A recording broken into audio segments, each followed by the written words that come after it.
중국의 고사성어 중에 호사유피 인사유명이다 이런 말이 있습니다. 호랑이는 죽으면 가죽을 남기고 사람은 이름을 남긴다 이런 말이지요. 우리나라 사람들도 이름을 굉장히 소중하게 생각했습니다. 이름이 그 사람의 운명을 좌우한다고 믿었습니다. 그래서 자녀들의 이름을 잘 짓기 위해 스님이나 유학자나 무당을 찾아갔던 것입니다. 사실 우리가 이름을 부르지만 그 이름은 그 사람 자체를 말하는 것입니다. 가령 우리가 모여서 어떤 사람의 이름을 얘기하면서 칭찬을 하거나 어떤 사람의 이름을 말하면서 욕을 할 때에 사실은 그 사람의 이름을 욕하는 것이 아니고 그 사람의 존재를 욕하거나 칭찬한다는 것입니다. 그래서 이 이름이라는 것은 알고 보면 그 사람의 전부라고 해도 과언이 아닌 것입니다. 성경시대 사람들도 이름을 굉장히 소중하게 생각했습니다.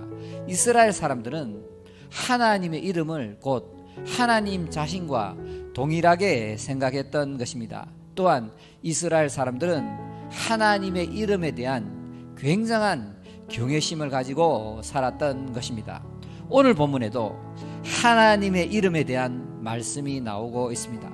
우리 다 같이 한번 읽어보면 이름이 거룩히 여김을 받으시오며 이렇게 기도하고 있습니다. 성경에는 하나님의 이름을 가리키는 표현들이 상당히 많이 나오는데 오늘 이 시간은 딱 두 가지만 말씀드리도록 하겠습니다.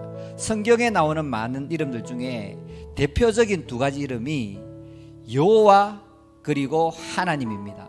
그런데 이 여호와는 6,000번 이상 나오고 있고 하나님은 2,250번 정도 나온다고 학자들이 말합니다. 그런데 의외로 우리나라 말로 번역되니 하나님의 이름을 뜻을 모르고 사용하는 사람들이 너무나도 많다는 것입니다.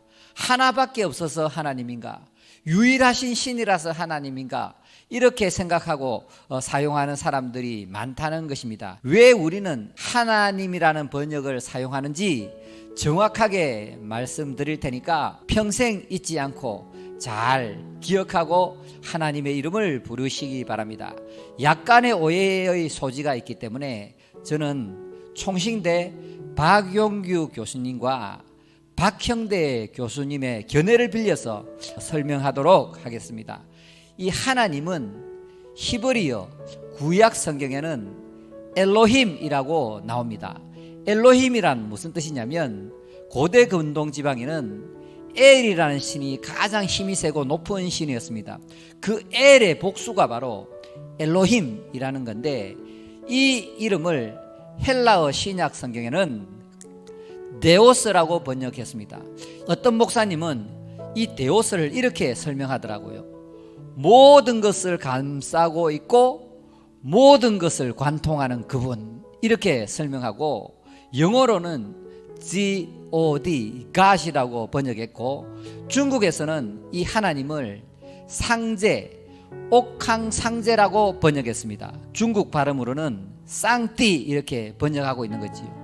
그러니까 서양의 선교사님들이 중국에 가서 복음을 전하는데 이 하나님을 설명하려고 그러니까 이 중국 사람들은 옥황상제를 가장 높은 신으로 섬기고 있으니까 이 하나님을 옥황상제로 번역을 했던 겁니다.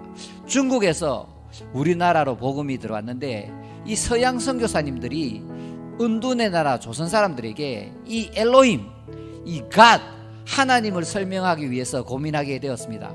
은둔의 나라 이 조선 사람들은 도대체 이 신들을 어떻게 생각하고 있을까? 신들의 이름은 무엇이라고 부르고 있을까? 이렇게 연구하다가 이 조선에 있는 사람들은 그 많은 신들 중에 하늘님, 그 당시에는 하눌림이라고 번역했습니다.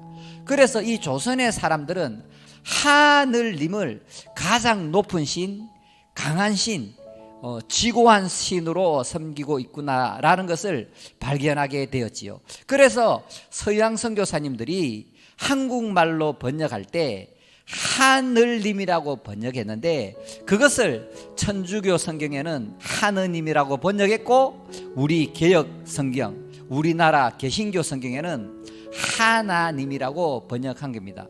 그래서 이 하나님의 뜻은 바로 마태복음 6장 9절에 나오는 하늘에 계신 우리 아버지, 하늘에 계신 우리 아빠를 가리킨다는 것을 정확하게 아시면 되겠습니다.